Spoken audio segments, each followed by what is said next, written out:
Hey everyone, and welcome. Today we'll be talking about the show Alien Earth. Fun fact, xenomorphs were first used in Aliens to describe the main alien in the Alien franchise. The word xenomorph uses the prefix xeno, which is Greek for strange or foreign, and the suffix morph, which means shape or form. So it translates to strange form, which is similar to extraterrestrials or aliens, which is a foreign creature with a strange form. This show came out in 2025 and stars Sydney Chandler, Timothy Olyphant, Alex Lawther, and Samuel Blenkin, and was created by Noah Hawley. So, without further ado, let's get right into it.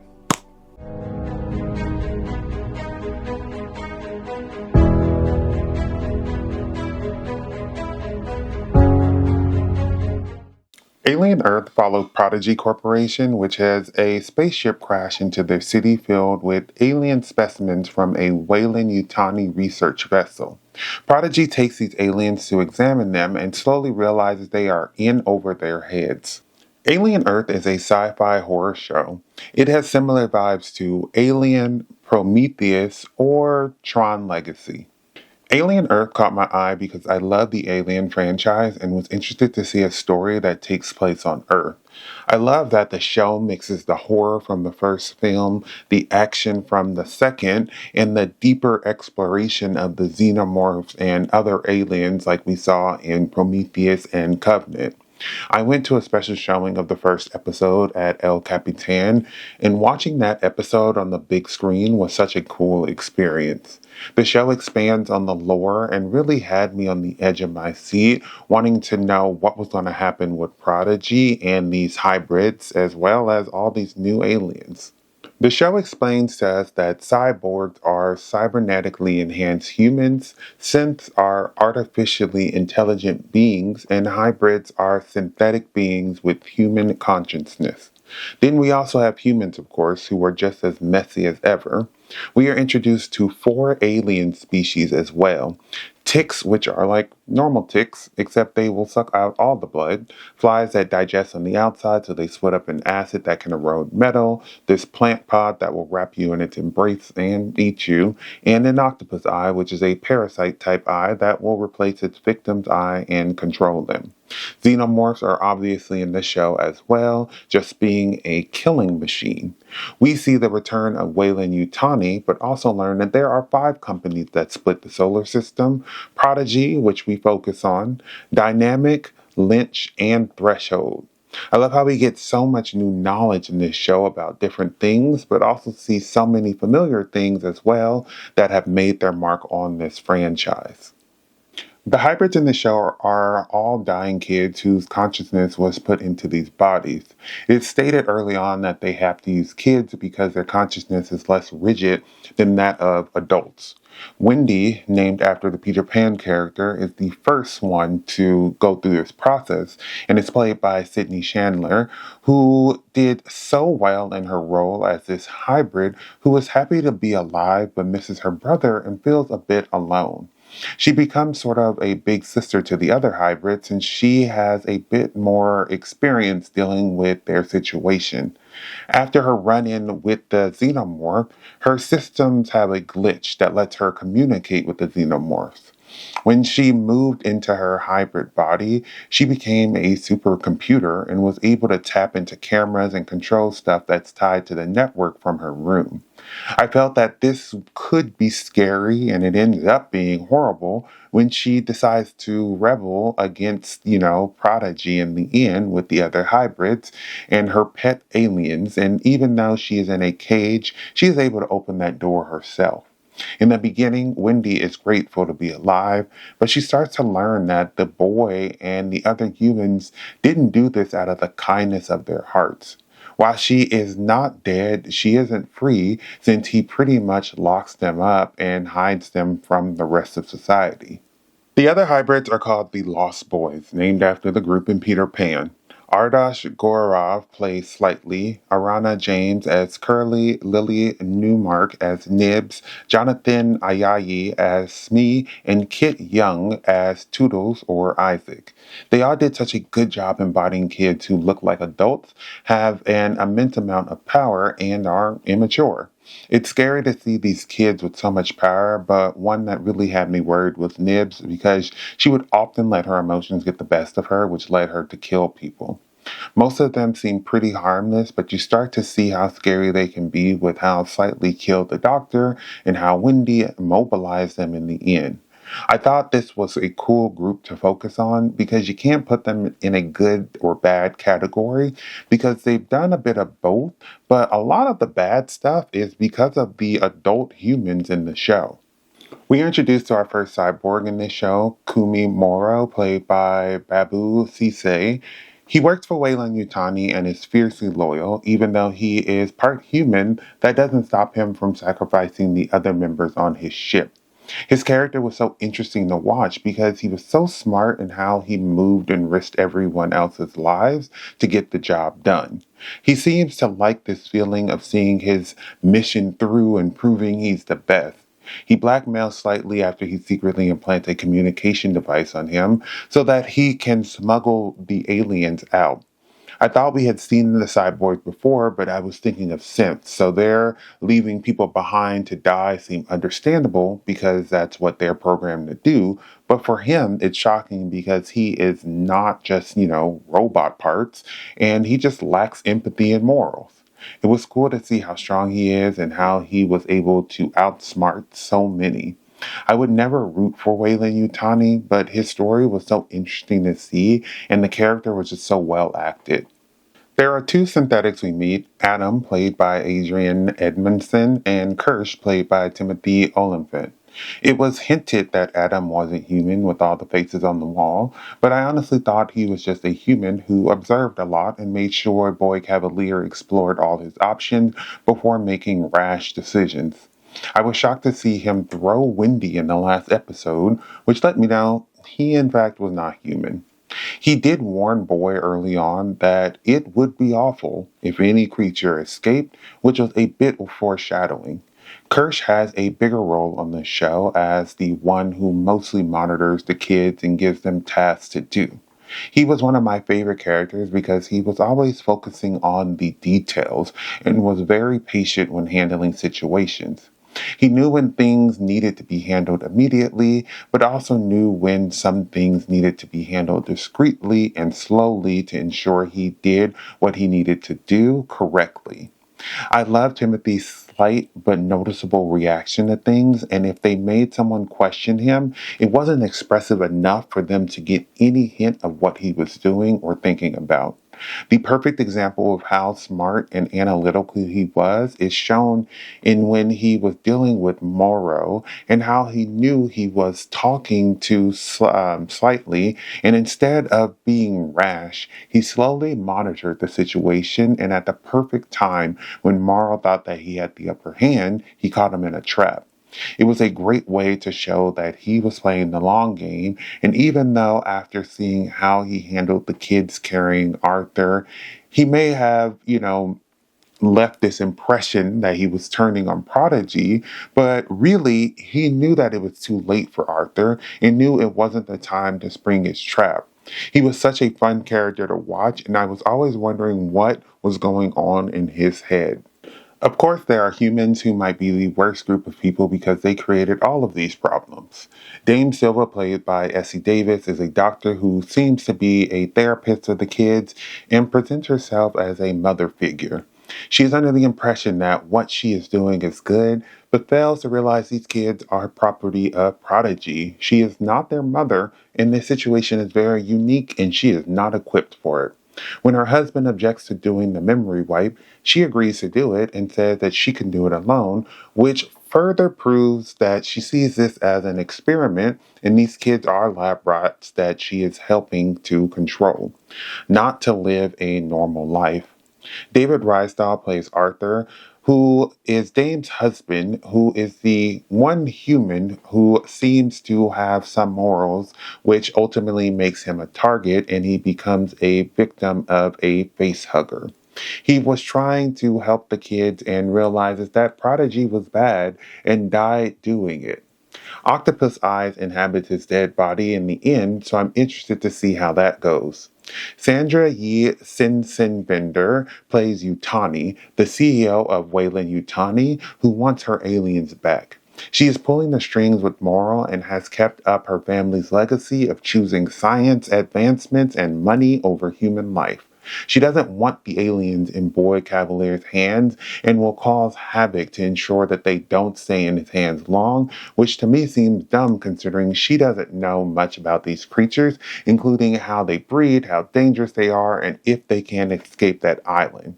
CJ is the brother of Wendy who gets thrown into this mess when Wendy goes to save him.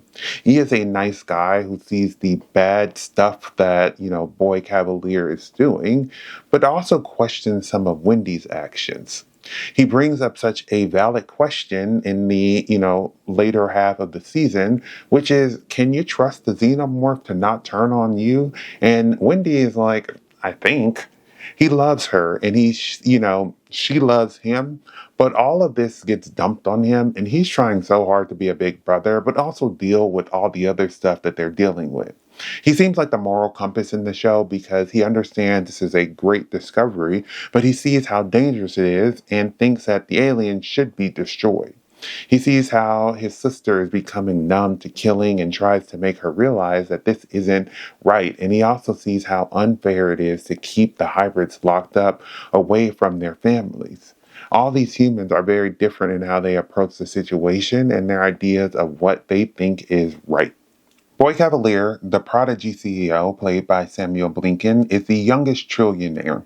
He is super smart, walks around barefoot, and has an enormous ego. He thinks he is Peter Pan in this story, and you can really tell because of the name that he calls himself, being barefoot, wearing these flowy clothes, and trying to be more playful compared to how you would see most CEOs. He has this self-righteousness because of his status in society, but he doesn't actually understand what he's getting into. Weyland-Yutani has come up in most, if not all, Alien installments, and I know they are awful. And with him and Prodigy, we see how he is also awful because he is doing the same thing by putting people in danger for the sake of being first to make some scientific discovery. You really get to see this in episode 5 when he sabotages the ship that eventually crashes into his city. I will say one of the best scenes with him was him and Yutani meeting because up until that point they mostly had talked about the other, but it was interesting to see two very smart and two very rich people go head to head to try to come to an agreement to satisfy them. They throw numbers around about money and then they finally agree, which you may think is Boy throwing in the towel, but then he mentions there is a mandatory quarantine period, so he will give them back after that, which she objects to initially, but realizes that objection will cause more problems. When stuff starts going sideways, we see him slowly starting to get nervous because he's losing control of the aliens and the hybrids at the same time, which was an interesting shift because for the most part, he had been very laid back. While the aliens seem like his biggest potential issue because of how dangerous they are, the biggest threat ends up being the hybrids he created who realize they are stronger than their creator and they don't need to be taking orders from him. Boy Cavalier was such a cool addition to the universe, and I was happy to see more about his company and how Prodigy would end up messing up. Alien Earth introduces us to old aliens, but also some new ones. One of the creepiest things about all of these aliens is how smart they are, which is also part of the humans' problem because they fail to factor in that these aren't just dumb creatures. There's this giant plant pod, also known as D. plumbicare, that seems very docile because it just hangs there when we first see it, but it does have a tentacle-like vine that comes out. It seems like once it's hungry, then it will attack. And, we see this in the last episode when it takes a soldier and we see its inside is a plant with a teeth and it eats her. It's so creepy because unlike most of the other aliens, it doesn't move around a lot. Then there are these flies, which are huge, so their size mixed with flying is already horrifying. I didn't know what they could do, but when Isaac comes face to face with one, it spits acid on him, disintegrating his body. Kirsch mentions that they eat non organic materials and minerals and digest on the outside, which is obviously some strong stuff. They live in this nest that resembles a wasp nest, which is also creepy. The ticks, also called species 19, are the first non-xenomorphs we come across. They look like a large roach. They are pretty straightforward. They live off blood, but the difference with these ticks is that they will drain all of your blood and leave you a withered corpse. In episode 5, when one of the guys ingests its babies that have grown and are on his arteries, the doctors try to remove them, and the bugs release this gas that acts almost immediately and suffocates the doctors. One of my favorites that was introduced is T. ocilius, which is the octopus eye. That's basically a parasite that will remove a creature's eye and implant itself in it and control the body. It's small but very powerful, as we see with all the encounters with it. This thing is weird because obviously it killed the toast, which is scary, but it tries to help the doctor in episode 5 and knows how to break itself out to try and do so. It controls one of the crew to also fight the xenomorph, and when in the Prodigy lab, it keeps an eye out on it because it knows what it's capable of. Boy Cavalier is able to communicate with the alien when it is in this sheep, but he feels that it needs a human host, but doesn't get the opportunity to give it one, but it finds a host itself. Last, but certainly not least, is the Xenomorph, which is the icon of the Alien franchise making its return in this show. It does its normal stalking and killing, but we also see how Wendy treats it like an attack dog. We see how the face hugger works when Kirsch dissects it and shows a tadpole-like creature that basically burrows in the body awaiting a time to erupt. They are scary because of their size and how they stalk and hunt prey, how their skin is pretty durable, and how even if you can slice and dice one, the blood will burn through you because it is acid. Xenomorphs were scary enough, but mixing in all the other ones really just upped the potential for horror and death. One thing I have taken away from all the Alien movies is that capitalism is bad, and this show further shows how unchecked, unregulated capitalism leads to disaster. I mentioned Weyland-Yutani has been in most of the Alien projects, but this film gives us 4 more. Prodigy, who we focus on and see, and then there's some unseen ones that we just hear about, Dynamic, Lynch, and Threshold. At first I was like, oh cool, we can see the downfall of Prodigy, but then I was thinking, and no one ever said in the films that, I've seen that Weyland was the only company, so who's to say that the other ones, don't exist during that time? From what we saw, Prodigy has its issues dealing with AI, animal or alien cruelty, and of course, choosing science over life. No one becomes that rich with their hands clean, which is something that is reiterated in each film, even if you don't see much of the company on screen. But Alien Earth shows us how leadership at a similar company is doing the same thing, even though they would prefer not to admit it, which is understandable because it would make them look bad. With CJ, they take this lung and then they say he can go, but that he is in debt to them because they saved his life, but they really just want him to stay so they could try to appease Wendy. Come to find out that they use his lung to host a xenomorph, which shows you how inhumane they are because they want to examine this foreign life form by using another human's body part. When I found out Boy had sabotaged the Weyland-Yutani ship, I was shocked but not surprised. He caused the entire crew to be killed and so many more when that ship crashed into his city. Boy even discusses using a human so that the eye creature can plant itself in one, so he can talk, to it because he is so interesting in learning about how intelligent it is.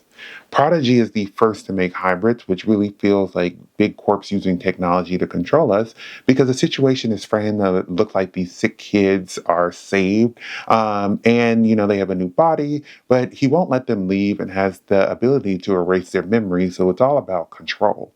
Kids are easily impressionable, so they may see what they're doing as honorable because they're making their parental figure proud. But in Prodigy's case, it backfires because the kids realize they're being used. Prodigy is no better than Weyland-Yutani or many big corporations in the real world that put their goals and money ahead of human life and freedom. The show had some cool cinematography, which really helped immerse you in this world. When done right, the cinematography helps the viewer to feel something about the scene. When we are on the ship, we are stressed and horrified when we see such confined spaces, but also so many blind spots. In the room with the creatures, it looks like it's sterile and secure, so you understand that they aren't only keeping the creatures in boxes, but also examining them and learning more. Some of the scenes had these fade transitions, which feel very nostalgic and add a bit of drama to the show. They add these split diopter shots, which let you focus on something in the foreground and the background at the same time, which was cool in some scenes, like the eye attempting to get into CJ or slightly, which had me stressed, and Smee trying to get Arthur out, which had me on the edge seeing if they would get caught. I love the use of shadows with the xenomorph sometimes by having a light behind it and we see this silhouette and then pan back to the future victim who is now horrified, which isn't new for the franchise, but it's always cool to see. It was just so many great cinematic choices that made me, really excited and really highlighted the uncertainty of dealing with an alien species. My favorite part of the season of Alien Earth was the fifth episode about what actually happened on the ship before it crashed, which felt like an hour-long alien movie.